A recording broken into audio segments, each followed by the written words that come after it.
Welcome to the Queer Confidence Podcast, the podcast to help you become your most confident queer self. I'm your host, he, she, they, Coach Alex Ray, and I haven't always been this confident.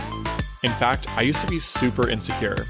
And through this show, I want to share with you what's worked for me, my clients, and my guests so that you can become more confident. Hey, my queer friends, what's up? Oh my God, I did call you unicorns at the beginning of this episode. Okay, let's start over. Hi, unicorns. Oh my goodness, how are you? I am recording this episode, what is this? Tuesday after I returned from Arizona. I was in Arizona for a week with my grandmother and my cousin, and it was so wonderful. First of all, it was wonderful to just have some time off and just soak up all of life and be present with it. And it was also so wonderful to come back. I really missed work. I just love my clients. I have so much joy working with them on their dreams. I love the time that we get to spend together creating amazing things that blow their mind in their relationship or business or career or finances or just like life overall in general. It is fascinating. Seriously, the confident queers are the freaking best. They do the most amazing things and just blow my mind constantly with the speed at which they are becoming confident and overcoming insecurity of the past. It's just so fabulous to see, especially because I do what I do because I was such an insecure person, and it took me years and years and years. And as you all know, like hitting rock bottom in my depression, and attempting suicide before I like really turned things around. So it's so fun to see people make like entire life transformations in 6 months and do what like took me several years. Like it only takes them 6 months. It's crazy. It's so wild. So, where was I? Y'all, I just had such a fabulous time in Arizona. It was so amazing. I have been having a wonderful couple days back coaching, and I am just absolutely thrilled to be recording this podcast now to share some really neat lessons from Arizona. So I'm going to split this episode into 2 parts because there are some really cool lessons that just were so obvious to me while I was there. And so the 2 episodes kind of are going to focus on different lessons, obviously. And so I want to kind of split them up for you so you can get like, I don't know, just all the gold nuggets in a way that makes sense for you. Okay. So let me tell you a little bit about while I was there, just so maybe you're curious. If you're not curious and you don't give a shit, then like, I don't know, fast forward 2 minutes and don't listen. But let's see what happened while I was in Arizona. Well, my cousin was there. He and I live close together, but haven't really ever spent much time together. So it was really fun to spend some time with him while I was there. And then of course it was wonderful to see my grandmother. That's the main reason I went out there. She's fabulous. She actually knew that I was gay when I was like 10 or 11 and told my parents. She didn't really rat me out. She just asked them, what are you going to do if one of your kids is gay? What are you going to do with your religion?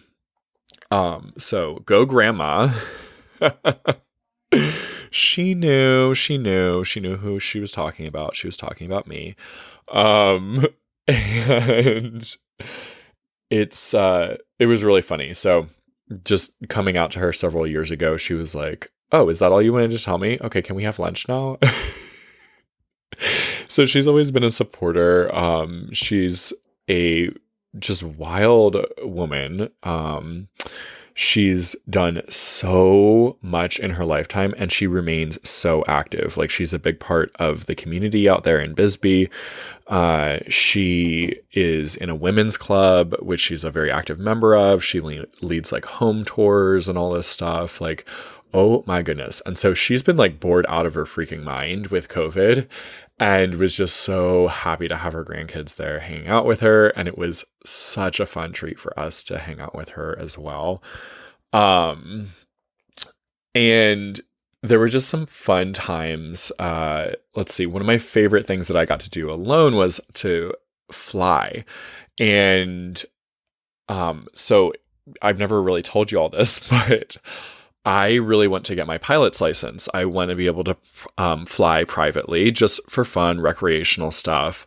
I love being in the air. And the first time that I ever flew, like actually got to fly an airplane, was when I was 11 with my grandfather. I was like 11, almost 12. You probably saw the photo on Instagram that I posted. And I remember my grandfather had told my parents after we got back down, because he let me fly while we were up there. Like I got to steer the airplane and everything. And he told them, oh, Alex is a natural. Out of everyone in the family, Alex is a natural. And like, so now it's really fun. He passed away several years ago. And so I really have been enjoying finding ways to kind of reconnect with him, because he and my grandmother knew. He actually passed away before I came out. And I had a special relationship with him. I didn't actually know that he was it's a long story, y'all, but I didn't know that he was actually my blood grandfather. I thought he was just a step grandfather. And not that like blood makes that big of a difference, but there is something to be said for the fact that I felt connected to him, and I had no idea that we were actually blood relatives. And he was a very creative person. He was a hippie and an architect. He was a jeweler. I wear a lot of the jewelry you see me wear on Instagram is made by him. And he's just fabulous. And I get a lot of my creative talent, I think, from him and from that side of the family. He was very artistic, and he designed this beautiful home for he and my grandmother out in Arizona. So, I never really, there's a few things as I look back, right? He died very suddenly and unexpectedly. And so I really wish that I got to have more of a connection with him. I don't have any living grandfathers, and that relationship with a man was always really important. Growing up as a gay boy, I didn't feel like I could really connect with most men. And so there was something special about having a grandfather that I really did feel like loved me unconditionally. I didn't feel like I had to perform around him. And I also love knowing that he and my grandmother both knew that I was gay before I came out. So like he really truly saw me for me and loved me as I am. It had nothing to do with how I acted or performed. And so that's just really special. So I really believe that his spirit is a guide for me, and that he has been really helpful and instrumental in my life, especially lately. And so circling back to flying, he was a pilot. And he and my grandmother had 2 planes, and they would fly back here to the East Coast to, visit the family every year, usually twice a year. So anyway, I have been thinking like, what are the ways that I could like reconnect with him? And obviously being with his jewelry is wonderful. Flying would be wonderful. Not to mention the fact that I just love being up in the air. There's so much freedom up there. We'll get into that on the next episode. I have a whole lesson from the flying. But yeah, I'm working on my private pilot's license, so I can kind of go spiritually spend some time with Gramps, and just do it also for fun for me, because I fucking love it. It must run in the blood. I don't know. Um, so I did get my first hour of experience while I was out there with an instructor, and that is just so fun and cool. And I'm looking forward to pursuing that. My plan is to work on it over the course of the next year. I'm not really rushing it. I'm going to do a lot of the tests, like the studying portion here at home, and then probably go back out to Arizona to do some more flying there with grandma and the school that's right near her house. So that's really cool, really fun. And I also got to teach my cousin how to drive. More on that episode, on more on that story in the next episode. And we just got to go see the beautiful just desert area out there. And probably my favorite part of the trip with grandma was hearing all of her stories and sitting there and listening to just the stories from the past, both about her and her parents and the relatives and family. I was never interested in like all of my family history, I guess, maybe as a kid. And now I've really taken an interest to it. It's kind of like unraveling a mystery, you know. As I said, I didn't even know that my grandfather was a blood relative until a few years ago. So not until after he passed away. So there was like cool family photos and everything that we went through. That was really fun. I'm trying to think what else. Oh, it was really bizarre too. Right now is their rainy season in Arizona, and they're having an unusual amount of rain for the rainy season this year. So I went out there ready for like beautiful red dirt everywhere. I love the desert. It's so pretty. I also love the water. I really should live in California probably. And because it's so rainy, there's freaking grass and shrubs and everything everywhere. I was like, why is it so green? I can get this in Maryland. Why the heck? Where's the desert? I came out here for the desert. So that was just a really funny thing. Going out there, totally did not expect to see all of this green and grass. So, okay, y'all. So that kind of brings us to our little story with all the greenery and the grass. That was way longer than 2 minutes of a story. But I just love to share with you all. It was such a good trip. So, as I said, it was rainy season. There's a lot of growth and everything out there right now. And my grandmother loves her tools. Like, she loves power tools. She really loves lawnmowers. She loves tractors, all sorts of stuff. One of her husbands owned a farm. And so she was used to doing lots of stuff on the tractor. And so literally the biggest smile I ever saw on her face the entire week. The entire week. And I posted this on Instagram. I posted the photos, so y'all probably saw this. But she was riding her lawnmower, and she was just delighted. Who gets excited about mowing the grass? Not me, but grandma does. So, my cousin and I were like, oh, let's help grandma do some like weeding and stuff and pruning of trees, like whatever, some yard work while we're there, right? So she gets the lawnmower because it's her favorite. And she tells me she loves to strategize about like how to do it most efficiently, which I do that too. So thanks, grandma, for that. And I was in charge of trimming the trees, like pruning them. That's the word. And then my cousin was doing like all the weed whacking. So here's where the lesson comes in.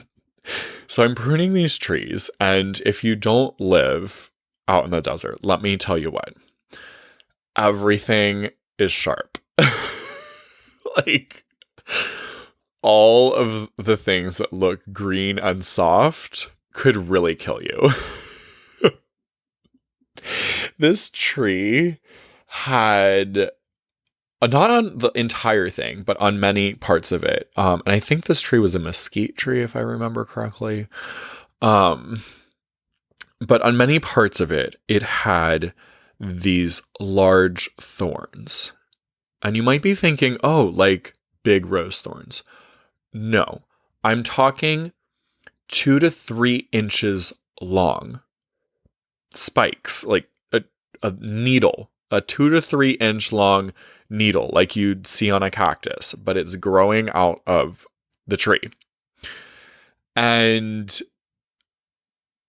they can hurt you. So I'm like trying to prune around them, right? And every now and then just like stabbing my hand. And my hands were all bloody by the time I finished it. I'm exaggerating a little bit. They weren't like drenched in blood, but like they were messy, okay? Um and so I thought about this and I was just like, this has got to be the perfect metaphor for something. And what I observed was, for the most part, the spikes were on the newer growth parts of the tree. Like the trunk and the older parts, like the main branches, didn't have spikes on them, but like newer growth, and the extensions, I don't, like the smaller parts of the branches, not the main branch that connects to the trunk. But the smaller parts of the branch had where the thorns were. And I thought, isn't this interesting? Because this is such a similarity to what I noticed within myself, and notice even still sometimes on my own journey of confidence. And I notice it with my clients, where we go through this stage as you are becoming more confident and you are seeing the world through entirely new lenses, and you are showing up in a different way where you actually have your own back. And there's sort of this line that you start walking, because when you're used to people pleasing and you're used to being insecure and you're used to doing things with a focus on other people all the time, you can feel a little selfish at first, and we could do an entire podcast on selfish, but you can feel selfish in like a negative way, as you are starting to stick up for yourself. And once you really, truly get it in your bones that you are not able ever to control how other people feel, and so you actually give them back responsibility for their feelings, and you're not taking it on, there's sort of this stage that you go through where you almost act a little bit like an asshole. Like you went from being really just so caring towards everyone and like over the top, focused on all the other people and are they okay, to no, I am taking back ownership of my life, of who I am. You can have responsibility over your feelings. I'm not doing that shit for you anymore. And there's almost kind of this little stage that you go through where you're a bit prickly. You can be a bit assholey. And I noticed that in myself, where I remember I had a conversation with my sister and she said something about like feeling bad for someone. And I was like, I don't feel bad for them at all. She's like, what? Not even a little bit? I was like, no, not even a little. It is all them. And I remember even kind of in the moment thinking, wow, I sound kind of like a jerk and kind of self-absorbed.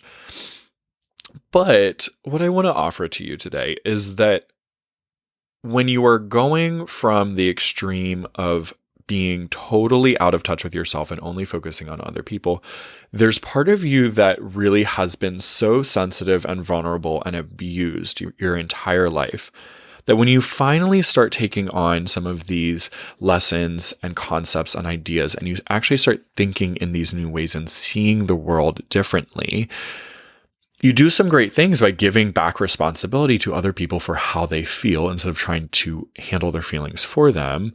And you also might be a little prickly in your transition or approach. You might swing a little far in the other direction. And that's like okay. It's part of the process. Even somebody that hasn't worked at all on their confidence, right? Somebody that is deeply insecure, you've observed them before where they come off really kind of harsh. And so, just like these trees need on their newer parts, their more vulnerable parts, they need some spikes to keep themselves safe so that, creatures or humans like me don't come along and prune them. It's simply a natural reaction for protection. And so, what I would offer to you if you are on this journey right now and you are noticing about yourself that you're being a little bit prickly sometimes, you're being a little bit harsh, to have some just understanding and compassion for yourself and know that, oh, well, this is kind of just part of what I'm going through. I'm kind of figuring out how do I have my own back and how do I have it in a way that I'm really proud of and that I enjoy that doesn't go flip-flop to arrogance or aggression. And it's part of you figuring it out. You're not used to this. Here's another example from the desert. I didn't have any experience personally with a rattlesnake while I was there. But just so you know, rattlesnakes, if it's an adult rattlesnake and you get bitten, go to the hospital and they're going to, I don't know, they have stuff that they can give you to help your body get rid of the toxins and you'll be fine. If a baby rattlesnake bites you, rush to the ER as fast as you fucking can because you are more likely to be, severely harmed / dead. The reason being is not because the babies have more poisonous venom than the adult rattlesnakes. No, they both have the same venom, but a baby rattlesnake is not used to its controlling its venom. And so it lets out an excessive amount. And that excessive amount can kill a human. And so when a baby rattlesnake bites you, you get a lot more poison injected. So how does this relate? Well, when you are a baby confident queer, when you are really just learning these things, sometimes you might overshoot a little bit. Sometimes you let out a little too much. And that's okay. You're going to learn the balance so that you can be that adult rattlesnake, right? That always lets out just enough venom to kill its prey. Although, thankfully, it doesn't usually let out enough venom to kill a human. Do you see just the difference here? And the lack of judgment. So what? You come off a little bit harsh in this journey. Maybe it's just part of the process. Maybe it's just you getting to know this new life of yours. Maybe it's just you getting to know how you interact with people now. It might be a little different than before. It's so unhelpful, though, to label yourself an asshole and start backtracking. It's so much more useful for you to just observe it and go, oh, that was interesting. Maybe I was a little bit much right there. Maybe I can dial it back in. You're setting your barometer. I don't even know if that's the right tool that I'm talking about, but you're setting maybe thermostat. You're setting the thermostat to what's the comfortable temperature? How do I actually really want to be showing up in my life? What do I actually really want to enjoy?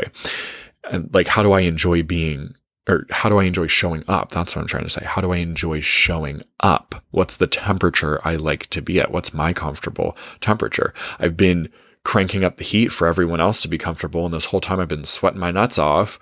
But when I turn it way down to 60, it's actually too cold. So back to the trees, back to the mesquite trees with their spikes on the new parts. You can also observe this in people who have not been on their journey to confidence at all, right? There's somebody that has used arrogance as a way of protecting themselves. And how could you just have compassion for them, seeing them as, hey, if they're really spiky, it also means that they're really young and immature and sensitive and vulnerable in their own view of themselves. They might be spiky and sharp just because it's the only way that they know how to survive. All right, another lesson that doesn't have to do with them being sharp, but pruning trees in general. I asked Grandma, okay, how do you want me to cut these? Like, how do you want me to do this? And she said, clip all the ones that are like the little growths that are on the trunks and anything growing down. And I thought, how interesting is that? In order for us to continue growing upwards, to keep growing up towards the light, towards who we really are, towards who we want to be, how we want to show up in the world, we often have to clip the things that are close to us, that just feel nice and cute and easy. But no, we don't need those little growths. Get rid of them. They are sucking the energy out of you instead of allowing you to keep growing into more of who you are. And to clip the downward growth. Sometimes we start growing in all sorts of areas of our life, and sometimes we're putting focus into a lot of different things. You might be spreading yourself thin with doing a million different jobs and helping a million different people, and really you want to just be doing one thing. You might need to clip these things that are actually they can still be growth. They can still be amazing things in and of themselves. But in order for you to continue growing upwards, the energy needs to be continually go. Let me pause, y'all. The energy needs to be continually going towards the direction that you want to grow in, right? Out in the desert, water is scarce. So if you only have a certain finite amount of water, a certain finite amount of energy and effort that you can be putting into your life, put it into the areas that are in the direction that you want to grow. Even though these other things might look like growth, they might be sneaky things. Catch yourself and go, hey, is that really something that I want to be doing? Or does it just look like growth and it might actually be kind of comfortable for me, but it's not actually going closer to the light, right? These downward branches are growth. And you might be celebrating, oh yes, I'm growing. Good. But those branches can't soak in as much sunlight for photosynthesis as the upper branches. So not all growth is useful growth. Another way that I see my clients use this against themselves is they start challenging themselves to be or do something that they don't actually really want to be or do. They start challenging themselves to like, oh, let me try to accomplish, let me try to accomplish this thing in my business. And like, they don't even really care about doing that. It's just what they saw other people doing. So they went after it. Or they might be looking for something specific in a relationship and they don't really actually care about it. And they've been doing all this work to try to convince themselves that they want it and align with it and become the person who can attract this into their life and like all those coachy sounding things. But what if you just also don't even want it? So do an assessment for yourself and make sure that the areas that you're growing in are actually areas that you want to grow towards. If it's just growth for the sake of growth, it's not useful. It's not helpful. All right, final metaphor. I was thinking about cactuses and how cactuses are like people without any confidence. Cactuses are just covered in thorns and spikes, right?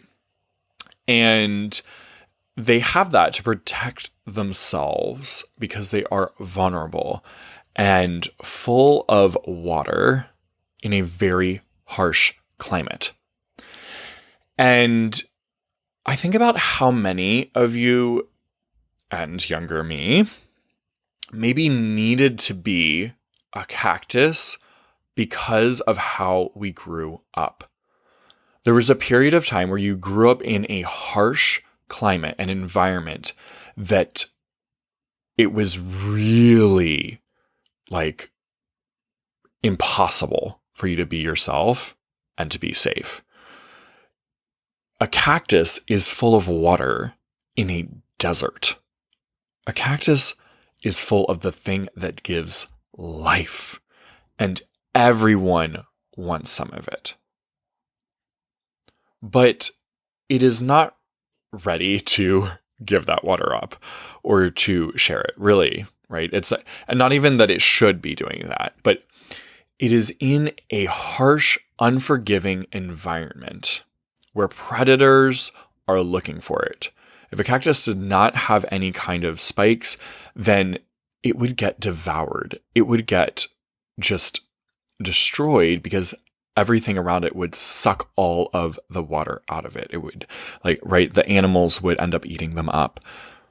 And so in order to protect themselves from this risk, the harsh environment, while it inside had a beautiful gift of water, the cactus has spikes all over it, so that anything that gets close gets cut.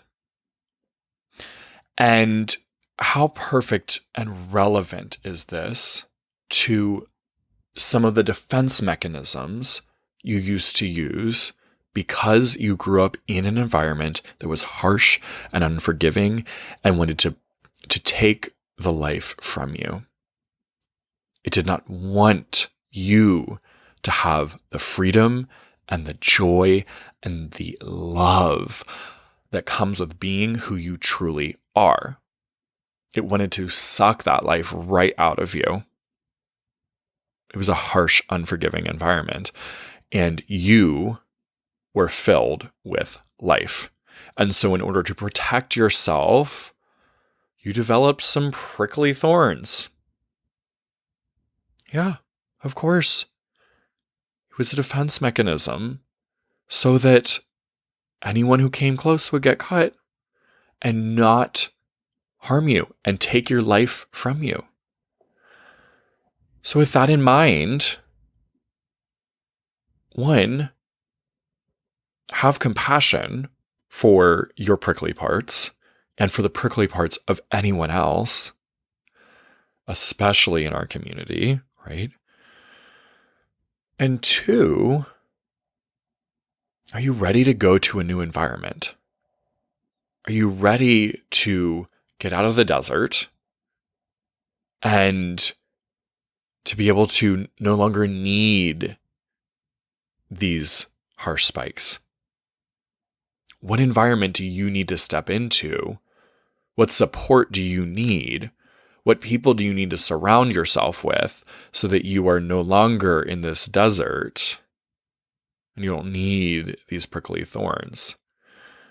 And what help do you need in letting go of the thorns so that you're not cutting others, so that you can just be filled with life and joy because you're also around so many others filled with life and joy, and you're trusting them to have their back and to provide themselves with love and joy and life. They're soaking up the rain just like you are. It's like we're being back here on the East Coast. Lots of rain. So much rain, plenty of rain for everyone. I want you to know that there's a much smaller portion that of people in the world and communities in the world that are this desert. There's so much more to be had. There's so much more water and life. There's plenty for all of us. And there are communities where you're going to experience that. And then there are communities that, because they don't even know anything other than the desert exists, they stay there. And many in the LGBTQIA plus community choose to stay in the desert. They see themselves as constantly under oppression, and they continue to keep the spikes that keep others away. So I just want to offer to you, what do you want to do about that? If you've been a cactus in the past, what do you want to be now? And what's your plan to get there? All right. That's what I have for you today. I'll see you next week for part 2 on lessons from Arizona. Have a fabulous weekend, my friend. Bye. If you enjoyed this episode, don't keep it to yourself. Share it with a friend so they too can become more confident. You can also help more people find the show by leaving a 5-star review wherever you listen. And if you want to become a more confident queer with support from yours truly, head to coachalexray.com or use the link down in the show notes. I'm looking forward to working with you.